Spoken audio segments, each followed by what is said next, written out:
ফারাক্কা বাঁধের ১০৯টি গেট এখন পর্যন্ত খোলা আছে। সোমবার এই গেটগুলো খুলে দেয় ভারত। যদিও আবহাওয়া অধিদপ্তর বলছে ভিন্ন কথা। তারা জানিয়েছে পানি বিপদসীমার নিচে নামতে শুরু করেছে।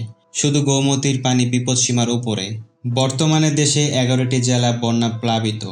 বন্যার শুরুতে কুশিয়ারা, মনু, ধলাই, খোয়াই, মুহুরী, ফেনী ও হালদা এই ৭ নদীর ১৪টি পয়েন্টে পানি বিপদসীমার উপরে উঠলেও এখন কমতে শুরু করেছে। পানি নামতে নামতে শুধু একটি নদীর পানি বিপদসীমার উপরে আছে। ভারী বৃষ্টির কোনো শঙ্কা নেই বলেছে আবহাওয়া অধিদপ্তর। এছাড়াও তারা বলেছে আগামী কয়েকদিনের মধ্যে বন্যার পরিস্থিতি আরও উন্নতি হয়ে সব নদীর পানি বিপদসীমার নিচে নেমে যাবে আশা করছে তারা। বন্যার পূর্বাভাস ও সতর্কীকরণ কেন্দ্র জানায়, মঙ্গলবার ২৭ তারিখ দেশের এক নদীর ১ সেন্টিমিটার পানি বিপদসীমার উপরে দিয়ে প্রবাহিত হচ্ছে। সোমবার ২৬ তারিখ ৩ নদীর ৩ স্টেশনে পানি বিপদসীমার উপরে ছিল। এর মধ্যে গোমতী নদীর কুমিল্লা স্টেশনে পানি ১৩ থেকে নেমে ৫ সেন্টিমিটারের উপরে দিয়ে বইছে।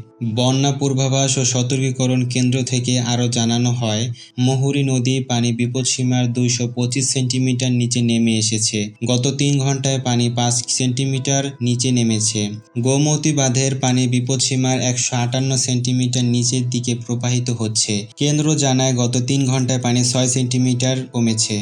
বন্যা পূর্বাভাসে বলা হয়, গত ৩ ঘন্টায় গঙ্গা নদীর পানি ভারতের ফারাক্কা পয়েন্টে ২২.৬৮ মিটার আছে। এইদিকে বাংলাদেশের মধ্যে ফারাক্কা পয়েন্টে পানি আছে ২০.৫৫ মিটার। এছাড়া আরও বলা হয়, গঙ্গা নদীর পানি স্বাভাবিক প্রবাহে আছে, যা ৪৮ ঘন্টা পর্যন্ত অব্যাহত থাকতে পারে।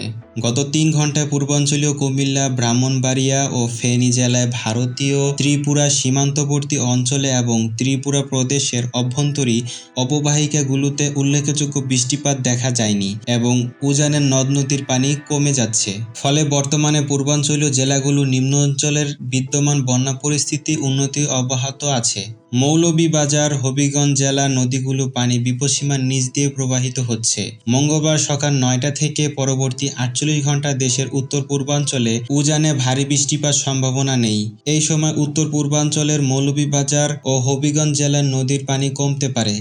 আবহাওয়াবিদগণের তথ্য বলছে, আগামী ১৫ ঘন্টায় ভারতের পূর্বাঞ্চলে কোনো ভারী বৃষ্টিপাতের সম্ভাবনা নেই। তাই এই সময় কুমিল্লা জেলায় গোমতী ও ফেনী জেলায় মুহুরী নদীর পানি কমতে পারে। এর কারণে কুমিল্লা জেলার নিম্ন অঞ্চলে বন্যা পরিস্থিতি উন্নতির দিকে যেতে পারে। কুমিল্লা ছাড়াও বান্দরবন, খাগড়াছড়ি, কক্সবাজার ও চট্টগ্রাম জেলায় সাঙ্গু, কর্ণফুলী, হালদা ও অন্যান্য প্রধান নদীগুলো পানি কমতে পারে। বাংলাদেশের আবহাওয়া সংস্থার তথ্য অনুযায়ী, উত্তর-পশ্চিম বঙ্গোপসাগর ও বাংলাদেশের দক্ষিণাঞ্চলে একটি সুস্পষ্ট নিম্নচাপ অবস্থান করছে। এর প্রভাব আগামী ১৫ ঘন্টা দক্ষিণ ও দক্ষিণ-পশ্চিমাঞ্চলে মাঝারি থেকে ভারী বৃষ্টিপাতের সম্ভাবনা আছে, যে কারণে এই অঞ্চলের প্রধান নদীগুলোর পানি বৃদ্ধি পেতে পারে।